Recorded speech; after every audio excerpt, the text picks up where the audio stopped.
BCN Radio los invita a compartir Labor Parlamentaria, un espacio destinado a conocer la tarea legislativa en primera persona. Senadores y diputados de todas las provincias comparten en la radio de la Biblioteca del Congreso de la Nación lo que hacen fuera y dentro del recinto. Bienvenidos a Labor Parlamentaria.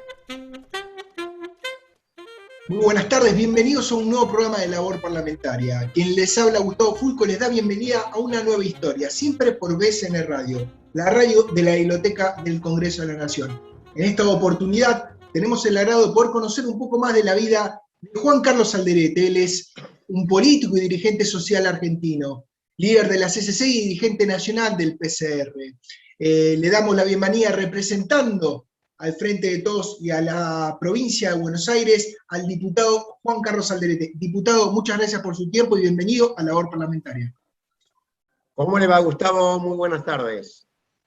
Buenas tardes, diputado. Un placer poder charlar con usted un rato. A nosotros nos gusta tratar de realizar entrevistas más allá del contexto parlamentario, bastante descontracturadas, y poder conocer el lado B del legislador. Entonces quería comenzar preguntándole sobre su infancia y que nos cuente cómo fue esa salida de su Salta natal hacia Buenos Aires, teniendo 14, 15 años, llegando acá con ese afán de querer ser futbolista. Cuéntenos un poco cómo se resolvió todo ese cambio rotundo de su vida de Salta al llegar a una inmensa Buenos Aires. Sí, en esa edad, 14 años, mi infancia fue muy linda, maravillosa. Es decir, en medio de dificultades, por supuesto que también la cuestión económica de mis padres, que muchas veces estaban bien, muchas veces regular y algunas veces mal, ¿no? Así que esos tres procesos los he vivido siendo pequeño, siendo niño, en mi infancia. Mi padre estuvo dentro de la dirección del Partido Justicialista de la provincia de Salta, fue miembro de la CGT también de la provincia de Salta. Estuvo preso en el golpe de Estado del año 66. Allí tuve yo que salir a hacerme cargo de mis hermanos, de mi mamá, a vender diario, a lustrar botas, bueno, a ganarme la vida. Y ahí empecé a observar también la injusticia enorme que había. Injusticia enorme que uno se preguntaba por qué razón uno tiene que, en vez de seguir estudiando, seguir viendo de qué manera proyectarse en la vida, uno tenía que salir a trabajar. Y bueno, en la injusticia que yo entendía también en ese momento, de que mi padre, por defender los derechos de los trabajadores y por ser peronista, estaba preso en el golpe de Estado. Esa desigualdad de que ya la observaba, y allí surgió también la figura en ese momento del Che Guevara, en lo cual decía la rebeldía que quería hacer justicia. Y en ese sentido es que yo lo tenía, y lo sigo teniendo, por supuesto, la figura del Che Guevara, no como una cuestión comercial, sino como un camino como para seguir y cambiar lo que uno quiere cambiar, porque uno no merece vivir como viven nuestros niños, nuestra niña, en medio de la pobreza, la indigencia, etcétera, etcétera. Me trasladé a Buenos Aires pensando de que podía irme a formar, sí, políticamente también, y la verdad que en ese momento, muy equivocado por supuesto, quería ser guerrillero. Entonces, en lo cual me escapé 2 veces de mi casa. Mi madre me hizo traer de Tucumán la primera vez, la segunda vez me dieron permiso, pero claro, el permiso yo pensé que era para poderme ir al exterior también, pero era solamente para quedarme en la Argentina. Bueno, así es que calé en Buenos Aires, y en Buenos Aires, por supuesto, de que también allí lo que primero que tenía que hacer es buscar un trabajo justamente. ¿Qué lugar podía buscar trabajo? En restaurante, porque era la comida lo principal, al encontrar uno sin dinero, sin plata. Y así es que dormí 2 noches en la Plaza Italia, cuando llegué a Buenos Aires. Sí. Salí caminando por la calle Juan B. Justo, desde Plaza Italia, y en el 4017, no recuerdo muy bien el número inclusive, de Juan B. Justo, había un restaurante, un restaurante de comida internacional. El dueño era uno de ellos, los socios, Carlos Raño, que fue en ese momento campeón argentino de Fórmula 4, corría para Renault. El padre fue Alfredo Raño, que fue campeón sudamericano de motociclismo. Bueno, allí me cobijaron, me dieron inclusive el lugar para dormir en el mismo restaurante, y entré como lavacopa. A partir de eso fue mi vida de ida y vuelta en el trabajo, en el deporte, me gustaba mucho jugar al fútbol, Sí. allí me la rebuscaba, de decir, me la rebuscaba, ¿no? En lo cual a mi padre siempre le escribía que yo tenía un trabajo maravilloso y que ganaba una fortuna en Buenos Aires para no darle preocupación, por supuesto, ¿no? A partir de eso empecé yo mismo a investigar cuáles han sido los cambios de la sociedad en el mundo, yo mismo empecé a investigar qué es lo que ha sido la Revolución Rusa, la Revolución cubana, la Revolución Francesa. Yo mismo empecé a investigar, luego fui a vivir porque no podía poder pagar tampoco alquiler. Me quería ir del trabajo a vivir en otro lado, pero seguir trabajando en el mismo lugar, ¿no? Porque quería hacer mi vida, ¿no? Ahí trabajando en el restaurante había una sola habitación que dormíamos 3 empleados en la misma habitación. Entonces allí es que escalé en un hotel primero y después escalé en la villa en Colegiales. Allí Diputado, en la villa de Colegiales. antes de meternos en su ideología política y cómo fue esta construcción de su carrera en lo social, con las agrupaciones barriales, populares, hasta recalar en la banca de diputados, usted nos mencionaba que su padre, ¿sí? Fue un referente sindical, un referente justicialista en su provincia natal, en Salta. Entonces imaginamos que durante las cenas de los alderetes hablaba de política. ¿Cómo fue que usted recaló hacia una idea más comunista, sabiendo que su padre tenía una ideología más del lado popular y justicialista o peronista, para ser más puntual? Sí, yo lo entendí mucho después. Entendí porque en mi casa se juntaban dirigentes. Ahora, después de los años, conocí que eran dirigentes sindicales, dirigentes del Partido Justicialista. Pensé que a mi viejo le gustaba hacer asado, juntarse los sábados a guitarrear, porque Salta es una ciudad muy guitarrera, de muchos cantantes que sale, ¿no? Pero tenía esa imagen, y después entendí de que eran dirigentes de la CGT, dirigentes del justicialismo, que iban a mi casa, que funcionaba como si fuese una unidad básica, ¿no? Pero eso lo entendí muchos años después. Bueno, cuando recalé allí en la villa de Retiro, en la villa de Colegiales, yo viví en Villa Matienzo, también allí me involucré en lo social también en Villa Matienzo, fui durante varios años miembro de la Junta Vecinal de la villa, fui miembro del movimiento villero de la capital en esos años, en los años 70, es decir, que allí tenía un peso político muy importante el movimiento villero de esos años. Es decir, a partir de allí también dije, no, dejé el deporte, dejo el deporte, me voy a trabajar porque quiero ser sindicalista. Tenía la cabeza de decir, pero tenía que ir a trabajar. A partir de eso, lo primero que hice es entrar en una usina láctea. La usina láctea estaba muy dividida.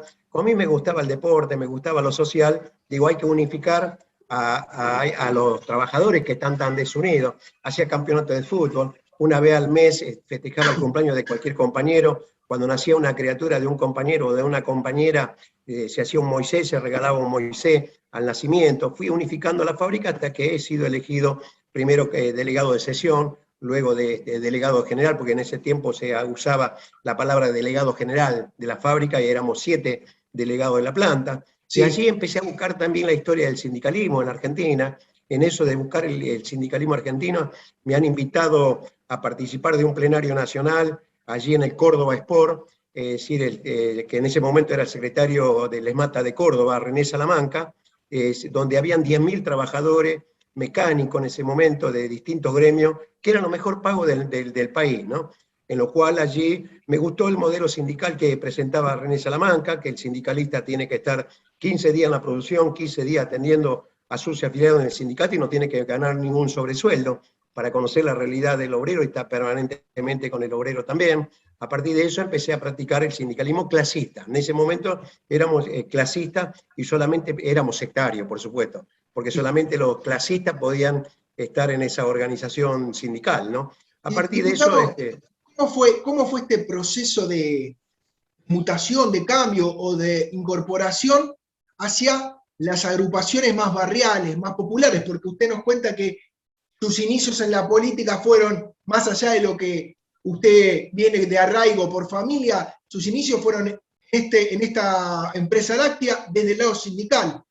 Ahí empezó a vincularse con las agrupaciones barriales, populares, lo que hoy se denomina grupos piqueteros, tal vez, o cómo fue esa construcción que se fue metiendo usted dentro de ese mundo. No, justamente teníamos una dificultad en ese momento y que de qué manera preocupado, de qué manera ir a resolver el problema de la regularización dominial en la villa. Bueno, nos encontramos con distintas leyes, nos encontramos de que era un impedimento porque no habían los metros cuadrados suficientes, por lo que ley que había en la capital federal. Bueno, ahí fuimos aprendiendo y me metí cada vez más también en lo social. Y hacía lo social y lo sindical, las dos cosas, porque en lo social yo vivía ahí, no vivía en otro lado. Por lo tanto, allí también lo primero que hice en colegiales, con abogados que venían a trabajar en forma gratuita, puse un consultorio jurídico y también un consultorio médico, con médicos y estudiantes de medicina que ayudaban. Bueno, esos fueron mis primeros pasos, que luego de decir donde vivo, también me tengo que preocupar en la forma de hábitat del lugar que vivo, de mí mismo también, de mi familia también, y así ha sido el recorrido que trabajaba, diríamos, con los dos pies, ¿no? Bueno, después vino, sabemos muy bien, que vino la feroz dictadura que tuvimos los argentinos, que tuvimos que soportar. Yo pasé la clandestinidad, es decir, por suerte puedo contar, estoy con vida, pasé 3 años y medio preso por la dictadura, he estado en la cárcel 1 que tiraron abajo frente del Garrahan. Por suerte lo puedo contar, digo, porque he intervenido familias cuando me han encontrado en la provincia de Salta en medio de la clandestinidad, ¿no? A partir de allí volví, bueno, empecé a trabajar cuando salí en libertad, empecé a trabajar y en los trabajos y aprendí distintos oficios, seguí aprendiendo distintos oficios también, recalando en distintas tareas en las plantas que trabajaba, porque yo también trabajé en la planta de Villa Devoto de la Pepsi, es decir, cuando la mujer norteamericana era la dueña de esa planta, aprendí la producción, inclusive todo el sistema de producción de la gaseosa en esa planta. Es decir, y por lo tanto caminé con las dos piernas también y seguía investigando. Ahora, cuando conocí el sindicalismo clasista, me gustó porque era el modelo sindical que yo pretendía. Después de algunos años recién me afilié a un partido político, pues siempre iba en búsqueda de lo que yo quería, ¿no? De lo que yo ansiaba y de lo que yo deseaba. Ha sido un recorrido. Cuéntenos, ¿cuál es su apreciación con respecto a mucha gente, ¿sí? Gran parte de la sociedad, se molesta cuando los reclamos populares de ciertas facciones piqueteras coartan su posibilidad de llegar al trabajo, cortan las calles, y por otro lado, ¿sí? Las organizaciones piqueteras dicen, es la única forma que nosotros tenemos de visibilizar nuestro reclamo, porque si no cortamos la calle, no nos atiende nadie. Entonces, es como que está un reclamo que seguramente sea legítimo, pero por otro lado hay un montón de gente que no lo legitimiza porque termina siendo rehén de este propio reclamo. Entonces es como la historia sin fin.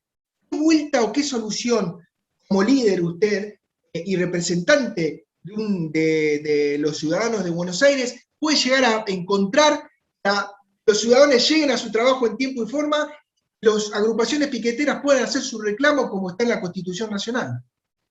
El 90% de los que están en organizaciones sociales en algún momento han insultado a aquellos que cortaron la calle también, porque tenían otra realidad, tenían trabajo formal. Ahora cuando uno queda sin trabajo, muchas veces no tiene a quien reclamarle, se encuentra en la desesperación y se buscó la metodología, porque muchas veces se piensa que decir piquetero, si eres una clase social, es una metodología que tiene el movimiento obrero principalmente en Argentina, que es el método del piquete, traído por los anarquistas del principio del siglo. Es decir, si empezamos a buscar la historia de nuestro país, no para comparar, por supuesto, podemos pensar también en los chisperos de la época colonial, los chisperos que hacían los piquetes a los delegados del virrey para que no se juntaran y siguieran dominando nuestro país. Pero no hago una comparación histórica de héroes tremendos cuando hablo de los chisperos, ¿no? Que era la metodología del piquete. Por lo tanto, sí, por supuesto que todo, no es que es un gusto, un deporte, hacer un piquete, hacer visible la desesperación de una familia. No se entiende. Ahora, cuando le pasa a uno, empieza a entender también por qué razón uno tiene que hacer ese piquete, pues ya no tiene patrón, no tiene dónde hacer huelga, sino que se encuentra en la calle sin nada y que el Estado, los gobernantes, hacer visibles los problemas que van teniendo esas personas, ¿no? Diputado, ¿por qué considera usted, viniendo desde adentro y hoy estando a su vez en la política como representante en el Parlamento, hace más de una década vienen progresivamente aumentándose las personas que reciben planes sociales, que hacen piquetes, que hacen reclamos, y cuesta muchísimo del Estado, desde los privados, poder generar trabajo. ¿Por qué considera usted que esta problemática se sigue acentuando año tras año sin importar el gobierno de turno? Falta de política de Estado. Cuando hay política de Estado, más allá de los gobiernos que puedan suceder, se tiene que aplicar una política de Estado. Esto comenzó con el gobierno de Carlos Saúl Menem, la desocupación estructural, porque siempre que uno quedaba sin trabajo antes, uno pensaba decir, era coyuntural, porque en poco tiempo volvía a conseguir trabajo, o en poco tiempo yo aprendía otro oficio, me iba a trabajar en el oficio que había aprendido. Sí. Como se volvió estructural, era un problema serio, político y es de Estado. Es decir, lógicamente que muchas veces el propio capitalismo también le conviene que haya un ejército de mano de obra desocupada para bajar el salario, para hacer contrato basura, como ha sucedido en el país. Entonces, hay un conjunto de cosas que determinan de que esto siga siendo estructural, lamentablemente, ¿no? Por eso que nosotros decimos que queremos volver al trabajo formal. Y hoy hay que caminar con los dos pies, con la economía informal y con la economía formal. Porque si caminamos con un solo pie de la economía informal por la desesperación que viven cantidad de trabajadores que han quedado sin trabajo, es decir, no vamos a equivocar si no pensamos en la economía formal. Porque en algún momento, que hoy estamos en el fondo del mar, en algún momento la economía va a volver otra vez de nuevo a elevarse, a volverse a abrir la industria, y ahí va cuando voy al encuentro con algunos ministros y discuto con algunos ministros, en particular con desarrollo social, cómo transformar los programas sociales en trabajo. Y ahí digo, por ejemplo, hay que buscar un cemento de jóvenes que tengan un programa social para capacitarlo en distintos oficios, con convenio con universidades, con convenio con fábricas, que ya se hizo en otro momento, no es que lo estoy inventando, para capacitar eso en distintos oficios a esos jóvenes, para que vayan al encuentro cuando se eleve la industria de nuevo, porque se va a necesitar mano de obra calificada. Pero hay que tener en cuenta la tecnología, la robótica, la informática, para preparar esos oficios. Yo tengo distintos oficios, pero es artesanal. Los oficios que uno aprendió mirando la máquina, aprendió porque el capatán nos pedía que teníamos que aprender, que era necesario en la producción. Yo uno de los oficios, por ejemplo, he sido trafilador en la metalúrgica. Trafilador era medio artesano porque había que cuidarlo, que la guillotina no nos comiera un dedo. Hoy todo es tecnológico. Ya no podría trabajar el mismo trabajo que yo tenía antes en el oficio que tenía antes, por ejemplo, ¿no? Y en esto es decir, buscar la pequeña y mediana obra pública. Si no se apuesta en la pequeña y mediana obra pública, porque la grande obra pública, sin dejarla a un costado, las grandes obras públicas lo que ocupan es grande maquinaria, menos mano de obra. Y en la pequeña y mediana obra pública se ocupan mano de obras públicas, mucho más mano de obra. Es decir, por eso hay un proyecto de tierra, techo, trabajo en el Congreso Nacional, que tiene el acompañamiento de 38 diputadas y diputados nacionales, 3 bloques que han acompañado ese proyecto, que va al encuentro directamente en la construcción de vivienda en la pequeña y mediana obra pública de 1.500.000 puestos de trabajo en forma directa, ¿no? Diputado, ahora vamos a hacer hincapié en las comisiones y en los proyectos que usted presentó, pero continuando con este tema para finalizar, haciendo y apuntando a su importante crítica con la cual nos está acompañando en esta entrevista.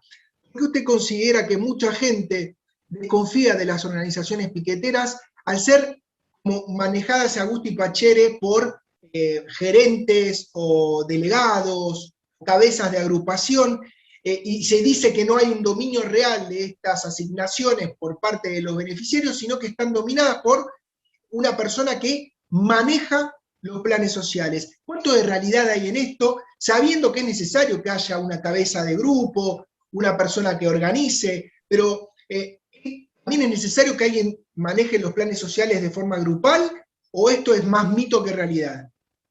No, esto es más mito que realidad, porque las descalificaciones que han hecho permanentemente, que no tienen nada que ver con la realidad. Deben haber también algunos que realmente sacan provecho de la pobreza, sacan provecho de la desesperación de la gente. Mi organización, por ejemplo, en los años del 2004 al 2015, ha construido en 18 provincias 6.200 viviendas, y hemos incursionado en la pequeña y mediana obra pública. Por ejemplo, esos cursos de capacitación se ha hecho con convenio con la UTN, por ejemplo. Muchos de esos chicos, cuando la economía volvió a levantar, fueron a la grande industria a trabajar, lógicamente con contrato, no con la forma tradicional de trabajo que conocíamos antes.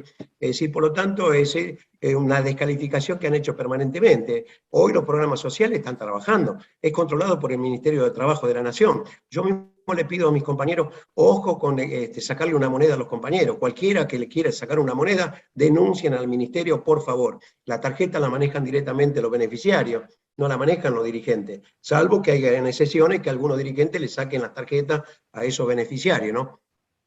Diputado, yendo particularmente a su labor parlamentaria, usted integra las comisiones de asuntos cooperativos, mutuales, acción social y salud pública, agricultura y ganadería, obras públicas, entre otros. Cuéntenos qué proyecto de ley ha podido presentar o está interesado próximamente a presentar dentro del Parlamento y que usted quiera destacar y contarnos aquí a todos los que nos ven y oyen a través de labor parlamentaria.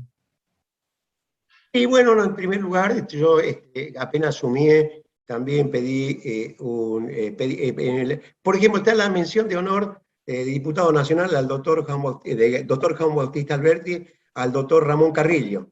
Y, por ejemplo, en eso hace muy pocos días, en el Congreso Nacional se ha entregado la mención esta muy especial al hijo de Ramón Carrillo, sabiendo de lo que ha sido cuando ha sido ministro de Juan Domingo Perón, ministro de Salud, cómo defendió la salud pública, cómo desarrolló la salud pública en nuestro país, ¿no?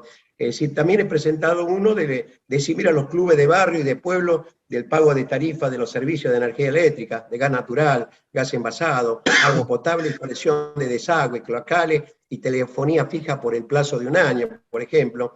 Expresé también la preocupación por el lockout patronal del frigorífico Penta en Bernal, de Provincia de Buenos Aires, llevado a cabo que hubo mucha represión en la elección de delegados y otras cuestiones conexas, ¿no? También el beneplácito por la conformación de comité de emergencia ante la pandemia del coronavirus, del COVID-19, el acceso a todas las mujeres, por ejemplo, al cobro de ingreso familiar de emergencia de prelación, de titularidad y cobro, de declaración de emergencia de utilidad pública en materia ocupacional por el término de 180 días como consecuencia de la pandemia, del coronavirus, como también del COVID-19, declararse la emergencia ocupacional mientras dure la emergencia en materia sanitaria.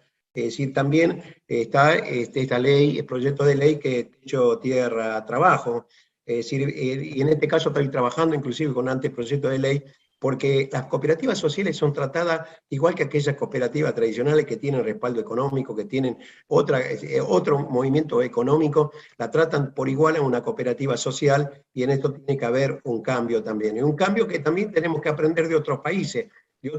Por ejemplo, cuando una empresa, no porque quiso quebrar, sino que quebró porque no pudo renovar su maquinaria para poder producir con la nueva tecnología, ha quebrado, y no lo ha hecho porque quiso quebrar, sino que hay también contemplando de que hay un capital acumulado de muchos años en ese empresario, que sea el empresario, que se forme en cooperativa de trabajo y el Estado acompañe también, allí también podrían desarrollarse. Por ejemplo, también hace poco en la Cámara de Diputados he presentado el desarrollo de la vacuna contra el COVID-19 de Argenbat 21, que la están haciendo en la Universidad Nacional de La Plata. Por lo tanto, es decir, seguimos trabajando en distintas comisiones. En el momento que tenemos la pandemia nos hemos dedicado más en el tema de salud que en otras cosas también, ¿no? Diputado, tocando puntualmente el tema del COVID y la salud, ¿no? En la provincia de Buenos Aires a la cual usted representa, quisiera hacer que de un momento a otro, más allá de que se empezó a incrementar la vacunación en todo el país por la llegada de nuevas vacunas y por también el miedo a que el invierno y la nueva variante Delta nos pase por arriba, quisiera hacer, no sabemos si es por las PASO o pareciera ser que porque los números empezaron a ayudar, pero que de un día para otro el COVID medio como que desapareció, y en realidad no desapareció. ¿Cuál es su postura al respecto? Bueno, en primer lugar, quienes hemos sufrido este virus, algunos nos ha hecho mucho daño por algún tiempo. En el caso particular mío, que yo lo tuve el año pasado, en agosto, y que realmente parecía que me moría, 3 días que le he pasado bastante mal, no estaba todavía, estaban en investigación la vacuna. Hoy tenemos una luz al final del túnel, que son las vacunas. Más allá de todas las chicanas que se ha vivido, de todas las cosas que se ha dicho, vacuna comunista, vacuna, es decir, creo que ha sido un resultado muy bueno, y eso ha hecho de que las muertes también bajaran, los casos bajaran, pero no confiarse porque no sabemos los daños que puede hacer el Delta. Y creemos en eso, que tiene que haber un desarrollo también de vacuna argentina, porque entiendo de que este virus puede quedar por mucho tiempo y va a hacer falta una vacuna tipo antigripal, de colocarse todos los años para resguardar la salud, la vida del pueblo, ¿no? Sí, diputado, sí, coincido con usted, seguramente este virus llegó para quedarse y vamos a tener que prevenirlo como un virus más todos los años antes de la llegada del frío. Cambiando rotundamente el tema y yendo un poco hacia la posibilidad de los recuerdos que tenga usted de su infancia, nuevamente no podemos escapar que pertenecemos a la Biblioteca del Congreso de la Nación. Este programa y la radio es de la BCN. Entonces, queremos preguntarle si recuerda cuál fue el primer vínculo con la literatura, con un cuento, con una revista en su infancia. Si recuerda, pues, a su padre, a su abuelo, a un hermano, un amigo que le haya prestado una revista, o que le haya leído un libro y ese hecho o acontecimiento haya quedado en su retina. Y los héroes de ese momento, Batman, Robin, Tarzán, esa revista, por supuesto que Villiquen estaba permanentemente al lado de uno, es decir, en este sentido, a mí me ha ayudado mucho, inclusive en que yo mismo me decidí a investigar, es decir, la historia de la humanidad, la historia de las sociedades, eso me ha ayudado muchísimo también a desarrollarme, ¿no? Porque realmente yo no he terminado, lamentablemente, la primaria. Es decir, por lo tanto lo terminé en un curso muy especializado a último momento, de curso para adultos, hace muy pocos años, la primaria. Es decir, es lo que yo buscaba de estudiar, de interpretar. Por supuesto que hacían interpretaciones de la política, hasta que empecé a aprender también a analizar, hasta que aprendí también, porque yo pensaba que elaborar teoría había que ir a un laboratorio, que eran los grandes bochos del momento para elaborar teoría. Y ahí me acordaba de lo que mi abuela siempre nos decía: no hay que tropezarse con la misma piedra. Digo, pues claro, si no hay que tropezarse con la misma piedra, entonces pues, es una teoría de que si uno se hizo daño con una piedra que se tropezó, no hay que tropezarse de nuevo ni pisar de nuevo esa misma piedra, porque se va a volver a lastimar las piernas, ¿no? Así que en eso también fui aprendiendo y sigo aprendiendo, porque a mí me gusta enormemente aprender del otro. Nunca uno puede decir, ya lo sé, ya conozco, sino que hay que escuchar muchísimo al otro. Porque el otro, cuando piensan dos personas, yo siempre digo esto, ¿no? Cuando dos personas piensan lo mismo es porque una no piensa. Por lo tanto, tenemos diferencia de opinión, de las opiniones, de la diferencia, es que nosotros nos tenemos que enriquecer, ¿no? Más los que estamos en política.